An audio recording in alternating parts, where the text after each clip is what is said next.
নিউজটা ডিজিটাল প্ল্যাটফর্মের এটা আমার নজরে আসছে।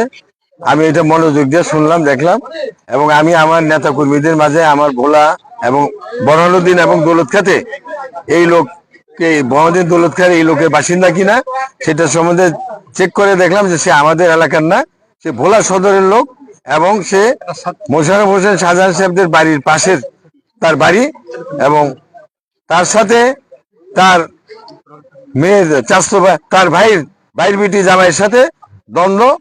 সেখানে সে আমার নাম, তার ভাইয়ের বিটি হয়তো মানে তাকে হুমকি টুমকি দিয়ে থাকতে পারে, সেখানে সে আমার নাম বলছে, কিন্তু আমি আর কি চিনিও না, জানিও না। আর আমার এলাকাতে সবাই শান্তিতে আছে। আমরা মানুষের অভাব অভিযোগে আমরা গুরুত্ব দিয়ে শুনি, এবং কোনো কমপ্লেন হইলে পরে এবং সেটাকে আমরা সর্বোচ্চ গুরুত্ব দিয়ে দেখি, এবং যিনি অপরাধী তার বিরুদ্ধে আমরা ব্যবস্থা নিই।